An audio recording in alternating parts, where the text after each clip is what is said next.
O tema da nossa aula é a responsabilidade tributária de terceiros. Vocês já sabem o que significa a responsabilidade tributária. Vocês aprenderam que no direito tributário nós temos uma responsabilidade em sentido amplo, que corresponde inclusive ao próprio contribuinte, e nós temos uma responsabilidade em sentido estrito, que se refere exclusivamente àquelas pessoas que não estão pessoalmente ou diretamente relacionadas ao fato gerador da obrigação tributária, ou seja, a hipótese de incidência tributária.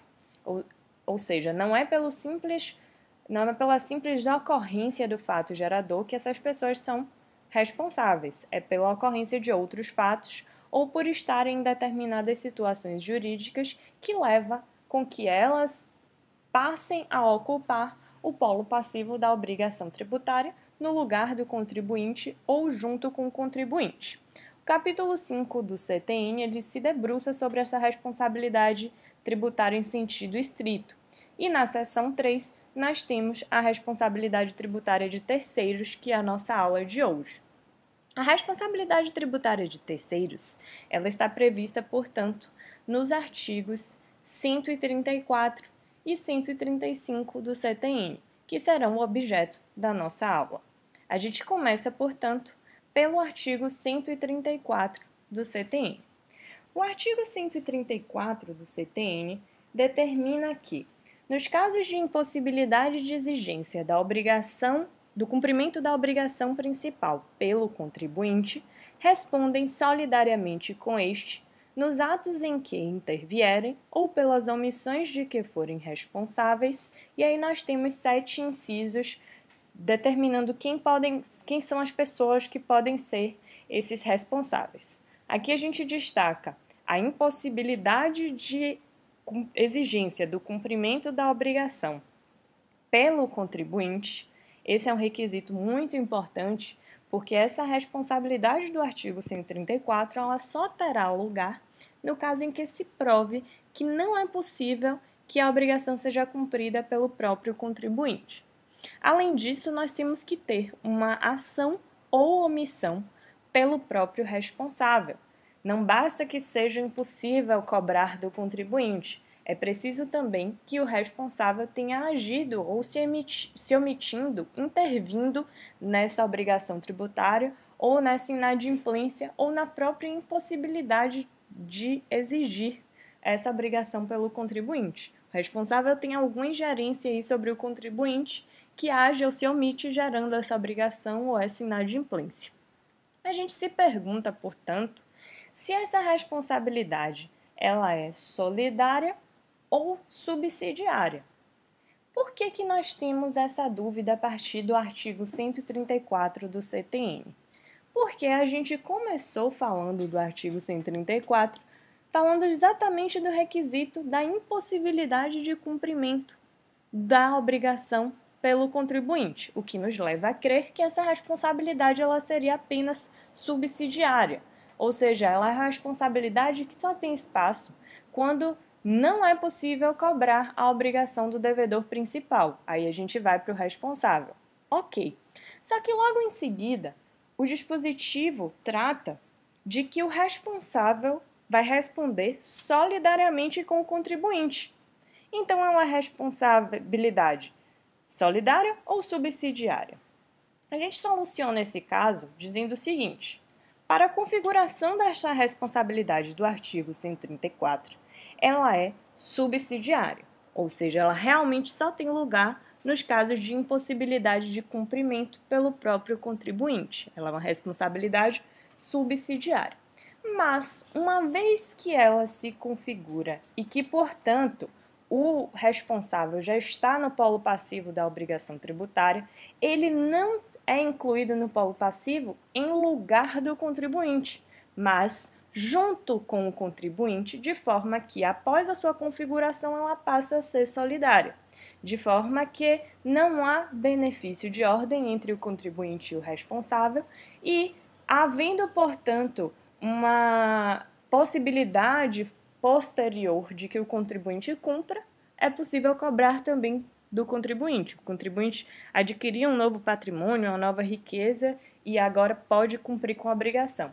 Então, ele será solidariamente responsável junto com o responsável.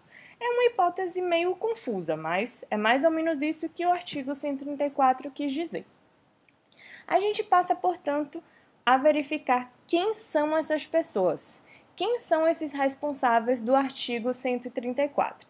Em primeiro lugar, nós temos os pais, pelos tributos devidos pelos filhos menores. Depois, nós temos os tutores e curadores, pelos tributos devidos por seus tutelados ou curatelados. Os administradores de bens de terceiros, pelos tributos devidos por estes. O inventariante, pelos tributos devidos pelo espólio. O síndico e o comissário, pelos tributos devidos pela massa falida ou pelo concordatário. Os tabeliães, escrivães e demais serventuários de ofício, pelos tributos devidos sobre os atos praticados por eles ou perante eles, em razão do seu ofício. E, por fim, os sócios, no caso de liquidação da sociedade de pessoas. O que a gente analisa aí? A maioria dessas pessoas, desses 7 hipóteses de pessoas responsáveis na forma do artigo 134, a maioria dessas hipóteses, elas dizem respeito a administradores de bens de terceiros. Né? A gente tem, por exemplo, os pais administram os bens dos filhos menores, os tutores e curadores, o inventariante, o próprio administrador de bens de terceiros em sentido amplo. Nós temos várias pessoas, o síndico, o comissário, todos eles são responsáveis por agir em nome do contribuinte no que diz respeito à administração dos seus bens. Então, eles influenciam bastante na própria possibilidade que o contribuinte tem de cumprir ou não com suas obrigações tributárias. E por isso, quando se configura essa impossibilidade e na medida em que eles agem ou se omitem nesse ofício de administrar os bens do contribuinte, eles que serão responsáveis pelo cumprimento da obrigação, ok? A gente tem uma hipótese que se desvia um pouco dessa análise geral, que é a hipótese do inciso 6, os tabeliães, escrivães e demais serventuários de ofício. Nesse caso, eles são responsáveis não porque eles administram bens de terceiros ou riquezas de terceiros, mas porque os contribuintes praticam atos perante eles, como escrituras públicas, registro de imóveis, enfim. E esses atos geram a obrigação de pagar tributos. Essas pessoas, esses serventuários, eles têm a obrigação de exigir a comprovação do cumprimento das obrigações tributárias decorrentes desses atos praticados perante eles. E quando eles se omitem, eles incorrem nessa responsabilidade do artigo 134. Então, não tem nada a ver com a administração de bens ou riquezas.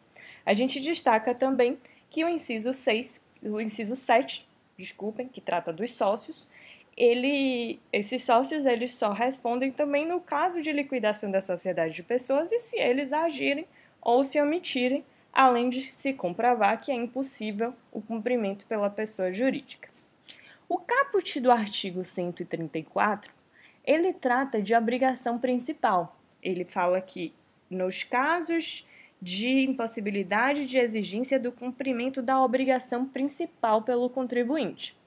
Vocês sabem que a obrigação principal é a obrigação pecuniária e que por isso ela pode envolver tanto a obrigação de pagar tributos quanto a obrigação de pagar penalidades, desde que seja de pagar. E sobre as penalidades? Será que elas se englobam aí nessa responsabilidade do artigo 134, já que ele só trata de obrigação principal e não de obrigação de pagar tributos? Essa resposta está no parágrafo único do próprio artigo 134, que determina que o disposto neste artigo só se aplica, em matéria de penalidades, para as de caráter moratório, ou seja, a responsabilidade do artigo 134 engloba a obrigação de pagar tributo e a obrigação de pagar penalidade de caráter moratório. As demais penalidades por infração à legislação tributária não se englobam aqui no artigo 134, elas vão depender de um caráter mais pessoal. Bom, fechando o artigo 134, a gente passa para o artigo 135 do CTN. O que dispõe o artigo 135 do CTN? São pessoalmente responsáveis pelos créditos correspondentes a obrigações tributárias resultantes de atos praticados com excesso de poderes ou infração à lei, contrato social ou estatuto. E aí a gente vem o elenco das pessoas do artigo 135 que a gente vai ver logo inicialmente. Primeiro, as pessoas referidas no artigo anterior, os 7 incisos do artigo 135, 134, os mandatários prepostos e empregados, os diretores, gerentes ou representantes das pessoas jurídicas de direito privado. Ou seja, basicamente são pessoas que agem em nome de terceiros e principalmente aqui em nome da pessoa jurídica, né? Os mandatários, prepostos, diretores, gerentes, qualquer pessoa que tem poderes para agir em nome da pessoa jurídica de direito privado. Mas quais são os requisitos dessa responsabilidade? Pela leitura do caput e pelos seus incisos, nós temos que, primeiro, a pessoa tem que ser administrador da pessoa jurídica, ou seja, ela tem que ter poderes para agir em nome da pessoa jurídica. Não basta ser sócio, por exemplo, tem que ser sócio gerente, tem que ter poderes para administrar. Ou não precisa ser sócio, basta que ele seja diretor, gerente ou mandatário da pessoa jurídica. Além disso, nós temos que ter um ato praticado com excesso de poderes, infração à lei, ao contrato social ou estatuto. Ou seja, não basta ser administrador da pessoa jurídica, é preciso que a obrigação tributária surja desses atos praticados com excesso de poderes, infração à lei, ao contrato social ou estatuto. Note que o artigo 135 fala de obrigações tributárias resultantes desses atos. Então, não basta que ele seja administrador e que a pessoa jurídica esteja inadimplente. Ele tem que praticar atos com excesso de poderes, infração à lei, ao contrato social ou estatuto. Para deixar isso bem claro, nós temos o que dispõe a súmula 430 do STJ. Ela determina que o inadimplemento da obrigação tributária pela sociedade não gera, por si só, a responsabilidade solidária do sócio-gerente. Por que a necessidade dessa súmula? Porque, a princípio, pela palavra infração à lei, né, pela expressão infração à lei, nós podíamos pensar que se a obrigação tributária decorre da lei, o descumprimento da obrigação de pagar tributo já seria suficiente para responsabilizar o administrador da pessoa jurídica. E não é assim. O mero inadimplemento da obrigação tributária não gera a responsabilidade do administrador. O administrador tem que agir com excesso de poderes, infração à lei empresarial, infração aos deveres legais de administrador ou ao contrato social, que o contrato social lhe outorga de poderes. E é muito importante nós destacarmos a palavra sócio-gerente, ou seja, o sócio que não tem poderes de administrador não será responsabilizado nos termos do artigo 135. Apenas aquele que tem poderes de gestão, apenas o sócio administrador. E aí nós temos outra súmula do STJ, que é a súmula 435. A súmula 435 determina o seguinte: presume-se dissolvida irregularmente a empresa que deixar de funcionar no seu domicílio fiscal, sem comunicação aos órgãos competentes, legitimando o redirecionamento da execução fiscal para o sócio-gerente. Novamente, sócio-gerente, não qualquer sócio. Qual é a hipótese dessa súmula? Existe um dever legal do administrador da pessoa jurídica de comunicar que a empresa deixou de funcionar em determinado domicílio, que mudou de domicílio. Isso é verificado muito no âmbito da execução fiscal, quando o oficial de justiça está buscando a pessoa jurídica e não encontra a pessoa jurídica funcionando no local do seu domicílio fiscal registrado perante os órgãos competentes.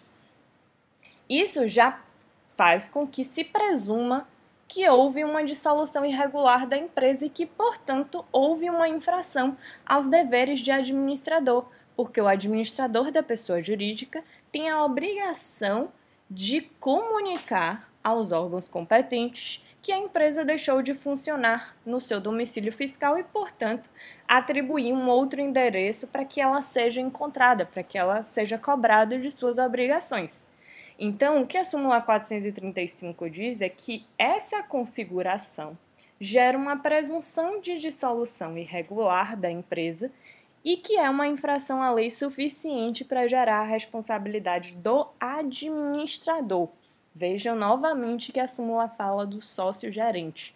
O sócio que não tem poderes de gestão não responderá nessas hipóteses.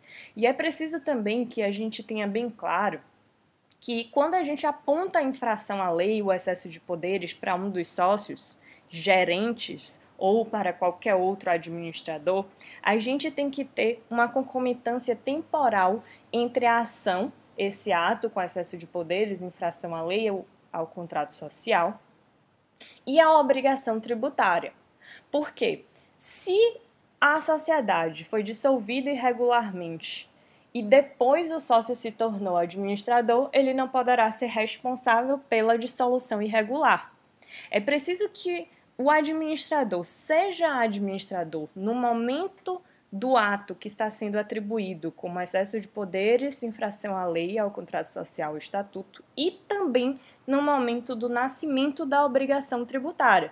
Ele foi responsável pelo ato irregular, pela infração legal ou contratual e também pelo fato gerador da obrigação tributária.